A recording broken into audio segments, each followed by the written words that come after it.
옆에 분하고 인사합니다. 은혜 받는 시간 되기 바랍니다. 오늘 조금 어려운 내용인데 여러분 잘 들었으면 좋겠습니다. 인간은 과연 믿을 만한 존재인가? 인간의 심성은 과연 어떠한가? 인간은 본질적으로 변할 수가 있는가? 인간의 본성은 어떤 것인가? 여러분, 그런 질문을 갖고 살아갑니다.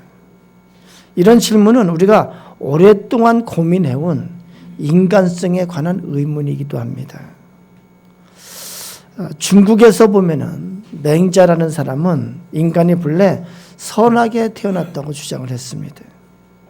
따라서 인간 속에 있는 것들을 잘 끄집어내도록 도와주면은 인간은 스스로 꽤 괜찮은 사람이 될 수 있고, 또 그런 사람들로 구성된 사회는 꽤 괜찮은 사회가 될 것이다. 이것이 유교 사상의 바탕이 되었습니다. 반면에 순자 같은 사람은 정반대의 주장을 했습니다. 인간은 본래 악한 존재다. 전혀 기대할 바가 없다. 스스로 의로운 사람이 될 수 없다. 그래서 인간은 교육과 훈련을 통해서 개선될 수 있다. 사람은 외적인 절제와 통제를 통해서 질서를 잡아갈 수밖에 없다. 여러분은 어떻게 생각하시는지. 교육학에서도 보면은 이 두 사상이 큰 두 축을 이루어요. 하나는 인간을 저절로 이렇게 칭찬하면서 하면 저절로 좋아질 것이라고 그렇게 생각하는 그런 한 파가 있고, 한 파는 인간은 철저하게 교육과 훈련을 통해서 가지치기를 하듯이 그렇게 하면서 만들어질 수 있다고 그렇게 생각하는 것이 있습니다. 인간의 어리석음은 인간의 어리석음은 훈련을 통해서 깨트려질 수 있다고 그렇게 생각을 하는 거예요. 그러면은 성경과 우리 각자의 인생 경험이 증거하는 사실이 무엇인가요? 성경은 인간은 태어나면서부터 악하다고 그렇게 말합니다. 다윗이 시편 51편에 뭐라고 말하냐면은 내가 죄악 중에 출생하였으며 나의 모친이 죄 중에 나를 잉태하였나이다 그렇게 고백합니다. 자신이 어머니 뱃속에 있을 때부터 죄인이었다는 것입니다. 어머니 뱃속에서 나올 때부터 죄인인 인간은 태어나서 죄로 시작하고 악한 본성으로 시작이 되고, 그리고 인생을 죄로 마치게 된다는 거예요. 이것이 인간의 일생입니다. 우리는 지금 계속해서 로마서를 통해서 하나님의 말씀을 배우는데, 지금까지 1장에서부터 계속 우리에게 말씀하는 것은 인간은 죄인이라고 성경에서 그렇게 진단하고 그렇게 판단한다는 거예요. 그런데 여기에 반발하는 자들이 있습니다.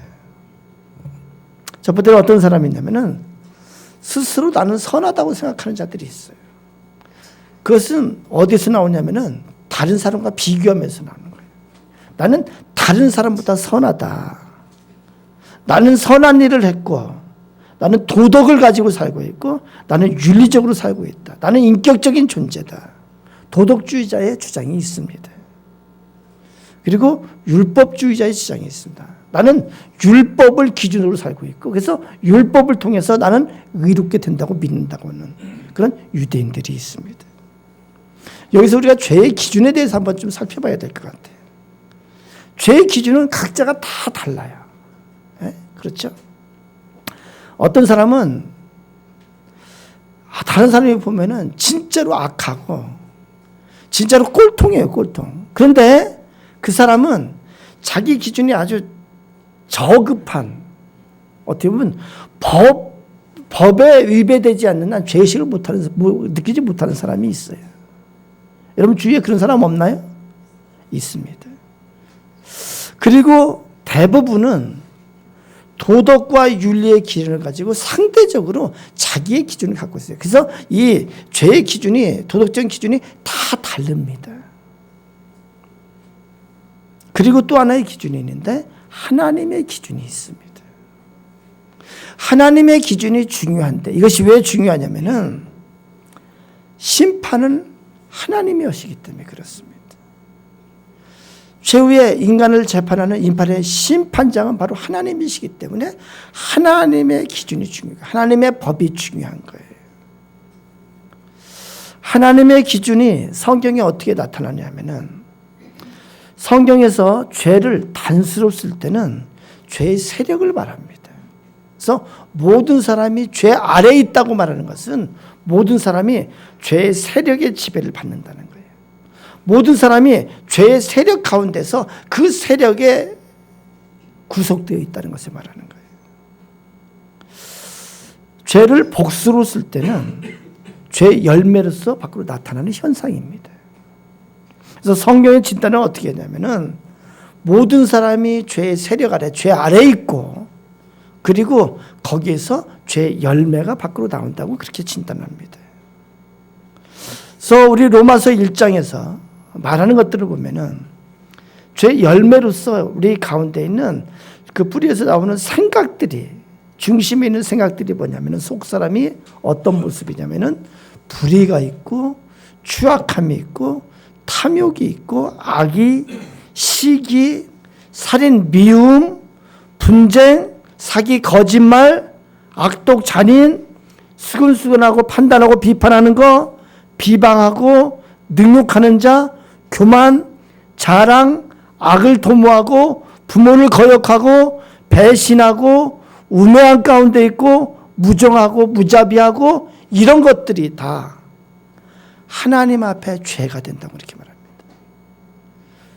우리 1장을 보면은 이런 것들이 하나님 앞에 사형에 해당한다고 성경은 그렇게 말하고 있습니다.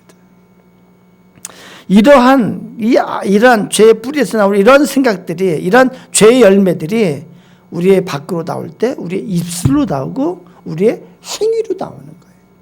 어쩔 수 없어요. 우리의 본질적인 이 죄의 뿌리들이 본성이 있기 때문에 그것들이 밖으로 나오는 거예요. 안 그런가요, 여러분? 이런 것들은 하나님 앞에 심판의 대상이 되는 거예요. 여러분, 그런데도 이 하나님의 진단 앞에 나는 죄인이라고 부르는 것이 억울합니다. 나는 내가 의롭다고 생각합니다. 이렇게 말할 자가 없다고 말하는 거예요. 성경은 철저하게 우리 각 사람의 본질적인 죄의 모습에 대해서 진단을 합니다. 그것은 악하다예요.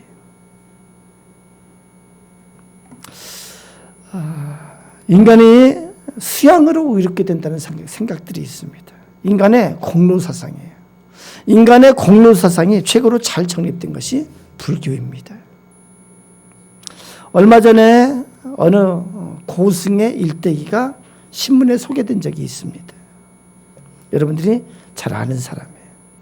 이 사람이 결혼 직후에 처자식을 버리고 출가해서 중이 됐습니다. 그는 수행에 방해가 된다고 찾아온 부모조차 만나주지 않았습니다.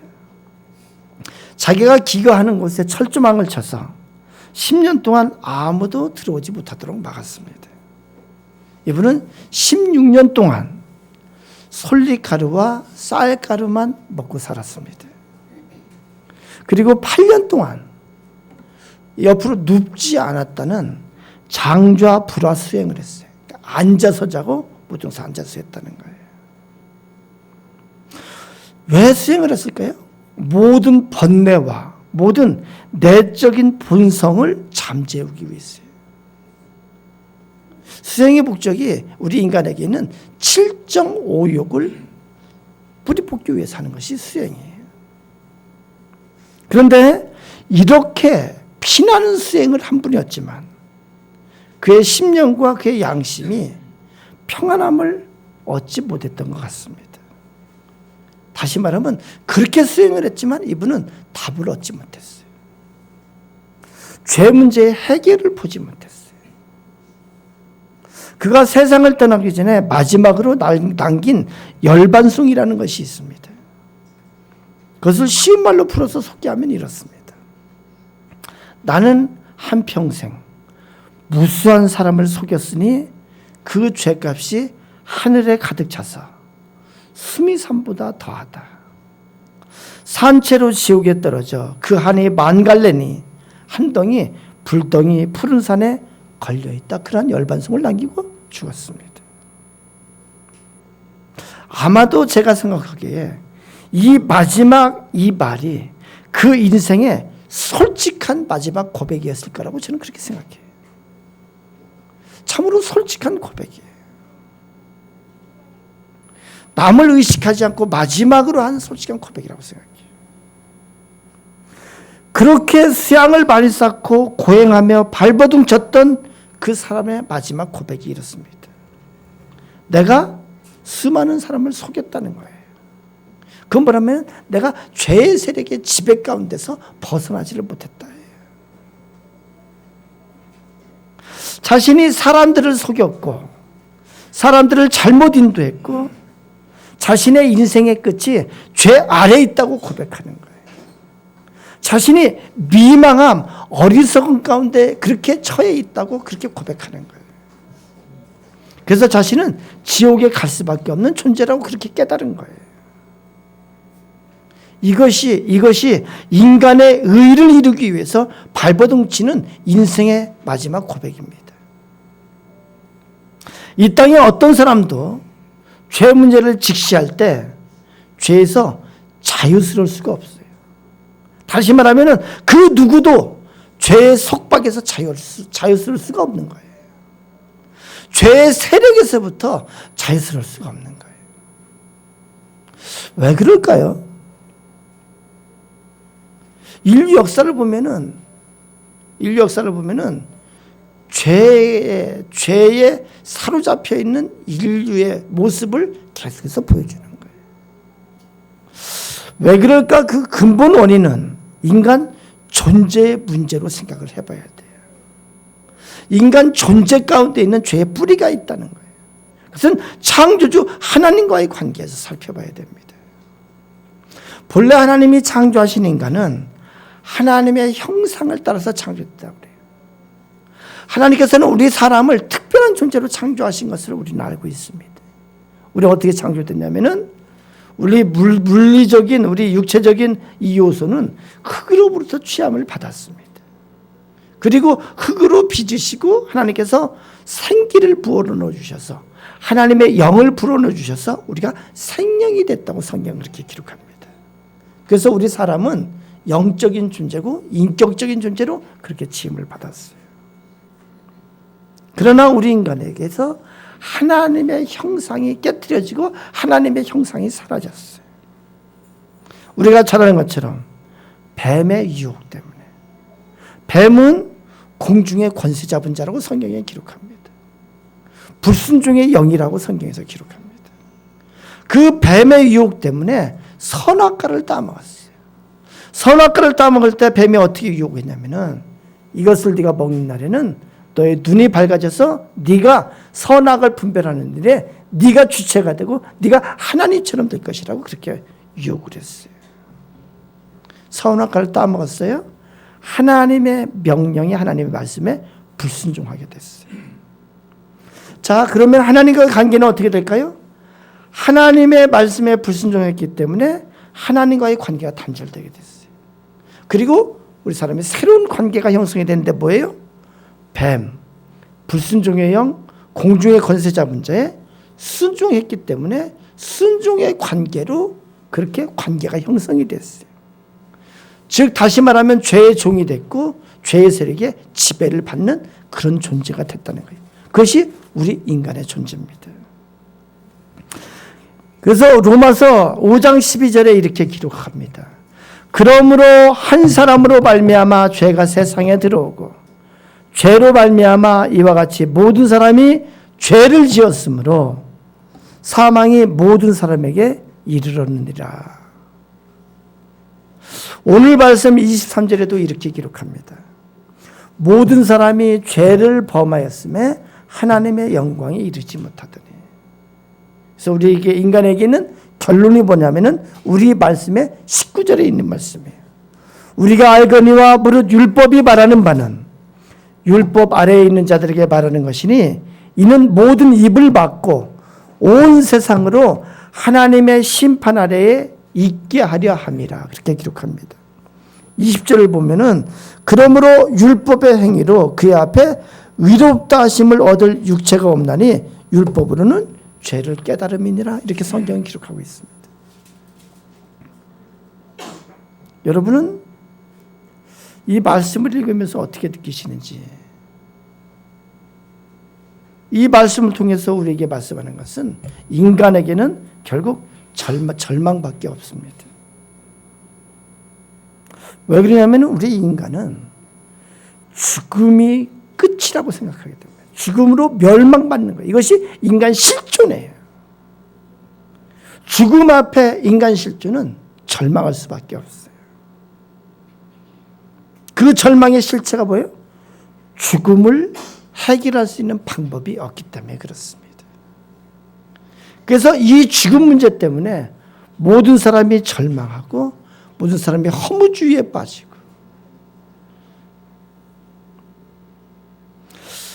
이 죽음의 문제는 인간으로서 해결 방법이 없어요. 여러분 어떻게 하실래요? 그것은 또 어떤 의미냐면은 우리 인간의 죄 문제가 인간으로서 해결할 수 있는 길이 없다는 것을 의미하기도 합니다. 저는 여러분이 이런 체험을 좀 했으면 좋겠어요. 여러분을 지배하는 죄의 실체를 좀 깨달아 봤으면 좋겠어요. 죄의 실체 앞에 여러분이 절망을 체험해 봤으면 좋겠어요. 사도 바울이 고백한 것처럼 내가 죄 아래 나를 끌어오는구나. 오르다는 공고한 자로다 이렇게 하는. 죄의 세력이 내가 원하는 바대로 하지 못하고 내가 원하지 않는 그런 생각으로 나를 지배하고, 내가 원하지 않는 죄의 세력이 그 세력이 나의 입술을 지배하고, 그 죄의 세력이 나를 지배하는 것을 좀 철감하면서 그 세력 앞에 아무 힘도 없는 나 자신을 보면서 여러분이 절망을 체험했으면 좋겠습니다. 그런데 오늘 성경 말씀 보면은 우리에게 성경 말씀을 통해서 우리에게 빛을 주셔요. 우리에게 소망을 주세요. 21절에 이렇게 기록합니다. 이제는 율법 외에 하나님의 한 의가 나타났으니 율법과 선지자들에게 증거를 받은 것이라. 한 의가 나타났습니다. 이것은 한 빛이 우리에게 비치는 거예요. 우리에게 한 소망이 우리에게 주어지는 거예요. 할렐루야. 우리가 의라고 그럴 때 한자가 저는 참 좋습니다. 의 한자가. 우리 주보에 보면은 하나님의 의의 한자를 썼는데, 의 한자가 어떻게 되냐면은 위에 양이 있고 그 밑에 나가 있어요. 나자가 있어요. 그렇죠? 이게 뭐냐면은 제사를 나타내요. 양이 제사로 드려질 때 내가 양과 하나가 돼서 내가 죽는 것을 나타내요. 나의 죽음에. 양이 제물을 드릴 때 내가 양과 같이 그 제사를 통해서 제물로 드려지는 거예요. 이 의를 더 쉽게 표현하면 뭐냐면은 하나님과의 올바른 관계가 의입니다. 그렇게 보면은 모든 사람은 의가 하나도 없어요. 다 불의해요. 왜요? 하나님과의 관계가 깨졌기 때문에 그렇습니다. 우리가 성경을 구속사라고 그렇게 말합니다. 구원의 역사라고 그렇게 말하는데, 하나님께서 성실하게 이 성경을 통해서 우리 인간을 구원하시려는 하나님의 성실함이 성경에 있어요. 하나님의 열심이 성경에 있어요. 그것은 끊임없이 하나님께서 우리를 하나님과의 관계를 회복시키기 위한 하나님의 열심이 거기에 있습니다. 다시 설명드리면 지금까지 죄의 세력의 지배를 받는 우리예요. 그것은 다르게 말하면 하나님과 잘못된 관계, 불의의 관계에 우리가 있는 거예요. 그걸 다른 말로 말하면 하나님과 관계 가운데서 불순종의 관계로 사는 것이 우리의 본래의 모습이라는 거예요. 그 값이 사망이고 멸망이에요. 하나님 앞에 의가 없습니다. 하나님 앞에 순종의 관계가 없습니다. 모두가 불순종해서 하나님 앞에 죄가 되는 거예요. 모든 사람이 불의하고 한 사람도 하나님 앞에 의로운 존재가 없습니다. 그런데 오늘 말씀해 보면 의가 나타났어요. 25절에 이렇게 기록합니다. 이 예수를 하나님이 그의 피로써 믿음으로 말미암는 화목제물로 삼으셨으니, 이렇게 말합니다. 26절에 곧 이때에 자기의 의로우심을 나타내사 자기도 의로우시며 또한 예수 믿는 자를 의롭다 하려 하심이라, 이렇게 기록하고 있습니다. 다시 말씀드리면은 바로 예수 그리스도께서 하나님 앞에 의가 되셨어요. 예수님은 이 땅에 오실 때 다윗의 혈통으로 이 땅에 탄생했습니다. 그래서 참 사람이 되어주셨어요. 그런데 예수님은 죄와 상관이 없어요. 죄가 없으셨다고 성경은 기록합니다. 왜냐하면 성령으로 잉태됐기 때문에. 그리고 그의 생애에 하나님 앞에 철저하게 순종의 관계에 있었기 때문에 하나님 앞에 죄가 없었어요. 그리고 하나님과의 관계에서 하나님의 말씀에 온전히 순종했어요. 끝까지 순종했어요. 어떻게 순종했나요? 십자가에 죽기까지 순종하셨어요. 그래서 이 십자가의 죽음이 하나님 앞에 의가 되는 거예요. 할렐루야.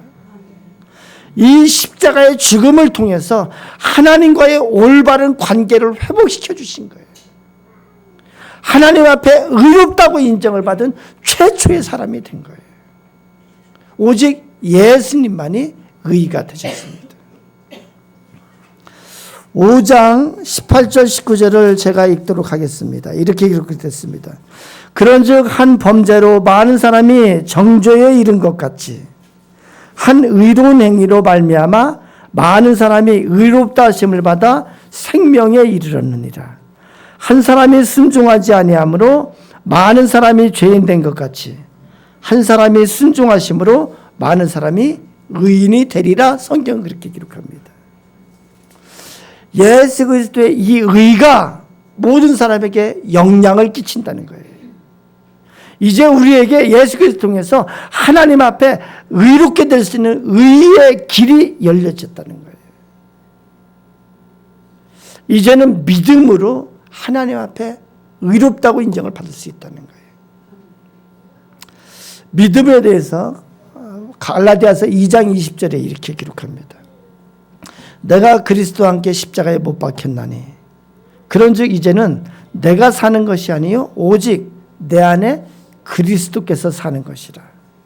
이제 내가 육체 가운데 사는 것은 나를 사랑하사 나를 위하여 자기 자신을 버리신 하나님의 아들을 믿는 믿음에서 사는 것이라. 내 안에 예수 그리스도가 계셔서 내 안에 예수 그리스도가 계셔서 나를 다스리심으로 말미암아 내가 예수 그리스도의 뜻대로 순종하며 하나님 앞에 순종하는 관계가 회복이 되는 거예요. 이것이 십자가의 은혜입니다. 여러분 성경을 피셨으면은 22절에서 24절까지 한번 같이 읽었으면 좋겠습니다. 성경 3장 22절에서 24절까지입니다. 같이 읽습니다. 시작. 곧 예수 그리스도를 믿음으로 말미암아 모든 믿는 자에게 비치는 하나님의 의인이 차별이 없느니라. 모든 사람이 죄를 범하였음에 하나님의 영광에 이르지 못하더니 그리스도 예수 안에 있는 성량으로 말미암아 하나님의 은혜로 값없이 의롭다 하심을 받은 자 되었느니라. 아멘. 이것이 십자가의 은혜예요. 이것이 보혈의 능력이에요. 첫째 사람 아담은 불순종함으로 하나님과의 관계가 깨어지고 불의한 자가 됐습니다. 그 다음에 모든 사람은 하나님과 관계 앞에 불의한 존재가 됐습니다. 둘째 아담은 하나님 앞에 끝까지 순종함으로 의를 이루었어요. 그래서 이제는 예수 그리스도를 믿는 자가 둘째 아담에 속한 자가 돼서 하나님 앞에 의롭다고 인정하심을 받게 됐습니다. 여러분 미당 서정주 시인을 아시죠? 제가 배우기로는 우리나라 최고의 시인하면은 미당 서정주라고 이렇게 말합니다. 이분의 국화협회서가 우리 옛날 학교 다닐 때 교과서에 실려 있었어요. 세대 차이가 많이 나서 요즘은 어떤지 제가 모르겠어요.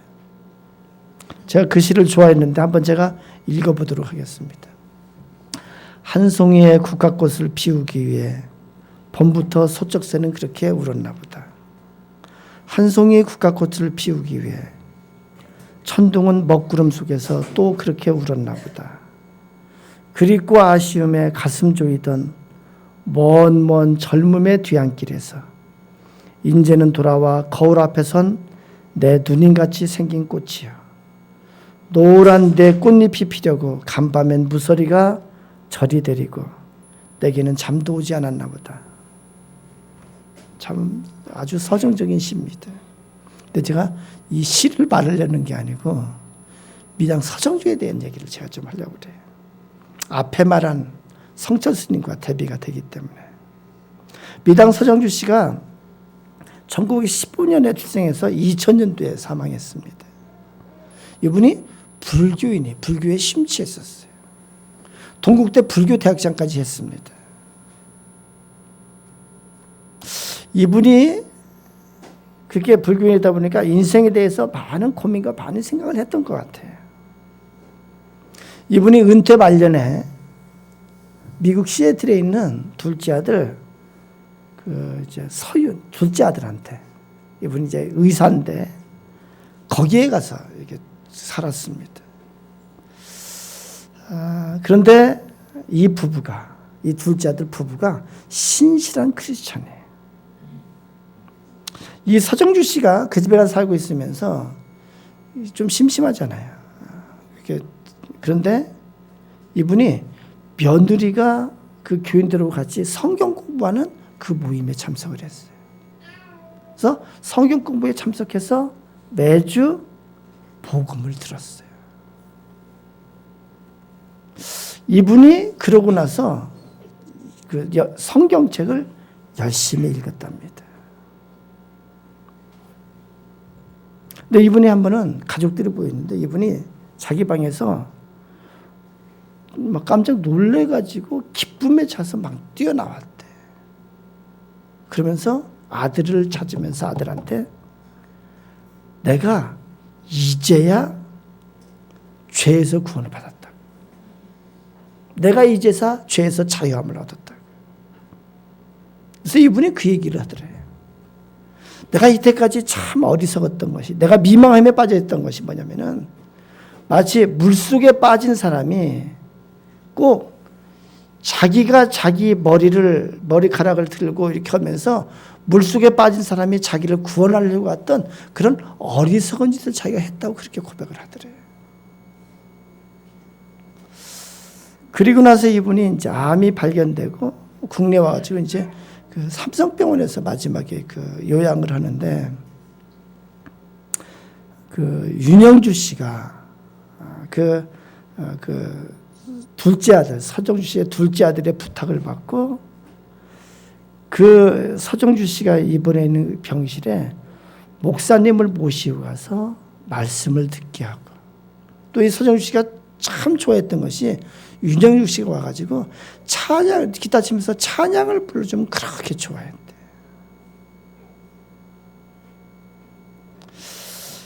서정주 씨가 마지막 이제 장례식을 할 때는 2,300명 정도의 불교인들이 다 모여서 성대하게 장례식을 했는데 윤영주 씨야말로는 그 장례식에 있기 4시간 전에 이미 기독교식으로 장례식을 한 다음에 사람들이 또 장례식을 했다고 그렇게 말하는 것을 들었습니다.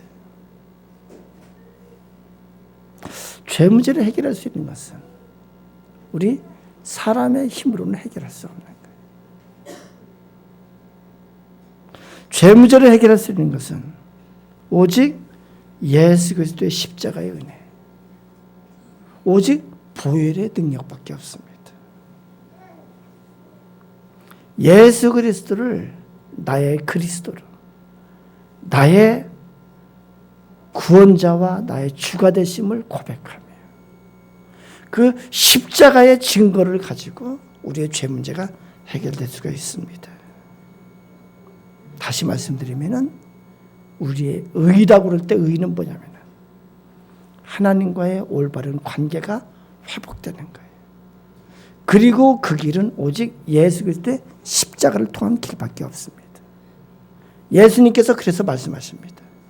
내가 곧 길이요 진리요 생명이니 나로 말미암지 않고는 아버지께로 올 자가 없느니라. 오늘 덧붙여서 말씀드리고 싶은 것은 그 다음에는 의를 이루는 거예요. 그건 뭐냐면은 하나님과 의의 올바른 관계를 한번 맺는 것으로 끝나는 것이 아니고 하나님과 올바른 관계를 유지해 나가는 거예요. 누가복음 15장에 보면은 탕자가 아버지께로 돌아오는 장면이 있습니다. 그런데 많은 사람은 그 탕자가 아버지한테 돌아오면은 그것으로 끝난 것이라고 그렇게 생각을 해요. 근데 그렇지가 않습니다. 그 다음에는 어떻게 될까요? 아버지와의 관계가, 올바른 관계가 유지돼야 되는 거예요. 다시 또 집을 나가서 가출하면은 이 관계가 또 깨지는 거예요. 아버지와 순종의 관계가 계속해서 유지되는 거예요. 저는 신앙생활하면서 많은 사람이 착각을 하는 걸 봐요. 영지주의적인 생각으로 한번 구원받으면 그것이 끝이고 그 믿음으로 구원받으면 끝이라고 그 다음에는 아주 무책임한 그런 생활을 하는 자들을 많이 보게 됩니다. 요즘 고린도전서를 큐티하고 있습니다. 고린도전서를 통해서 성경은 우리에게 교회의 중요성에 대해서 가르쳐줘요. 왜 그럴까요? 이 교회를 통해서 하나님과의 관계가 유지될 수 있기 때문에 그렇습니다. 여러분, 여러분의 삶 가운데 하나님과의 관계가 유지돼야 돼요. 그러기 위해서 우리가 열심히 예배에 참석해야 되고 열심히 말씀을 사모하고 열심히 기도의 자리에 참석을 해야 되는 거예요.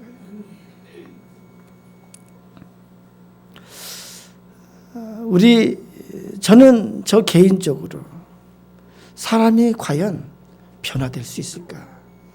저는 인생을 참 질문을 가지고 살았어요. 성경적으로 보면은요, 인간의 수양과 인간의 노력으로 본성이 변할 수가 없어요. 심성이 변할 수가 없어요. 그러나 변화될 수 있는 능력이 있는데 그것은 하나님의 능력이에요. 성령께서 우리에게 임하셔서 예수 그리스도는 성령께서 우리에게 임하시고 우리가 말씀의 능력으로 우리가 변화될 수 있는 것이 성경적인 답입니다. 그 외에는 우리 인간에게 변화가 있을 수가 없습니다. 여러분, 예수 그리스도를 통해서 하나님과의 관계가 회복이 되고 하나님 앞에 의가 되고 그리고 여러분의 삶 가운데 예수 그리스도의 임재로 말미암아 예수 그리스도께서 주인이 되셔서 여러분 삶 가운데 진정한 변화의 역사가 일어나기를 축원합니다. 그리할 때 여러분의 인생이 하나님 앞에 축복된 인생이 되는 것을 믿습니다. 다 같이 기도합니다. 이제 우리 다 같이 기도합니다. 다시 하시면서 기도할 때 주님, 예수 그리스도의 십자가가 저에게 증거가 됩니다. 예수 그리스도의 십자가가 제가 하나님과의 관계가 회복이 되고 제가 하나님의 자녀가 된 증거입니다. 주님, 예수 그리스도의 십자가를 붙잡고 살게 해주시옵소서.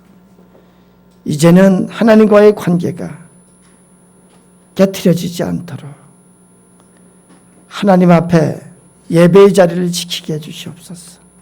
말씀 붙잡고 살게 해주시옵소서. 기도의 자리를 사모하게 해주시옵소서. 나의 삶이, 나의 인생이 하나님과 같이 하는 복된 인생이 되게 해주시옵소서. 우리 다 같이 합심해서 기도합니다. 아버지 감사합니다. 감사합니다.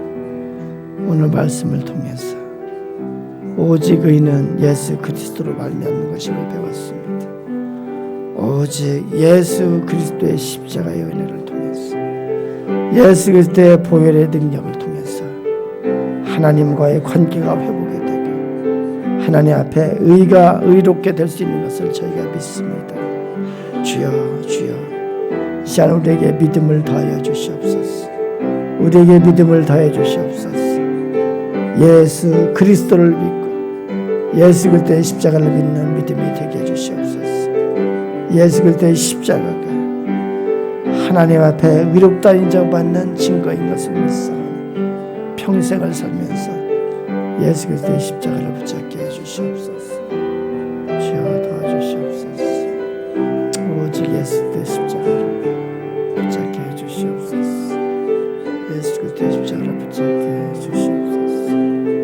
도와주시옵소서.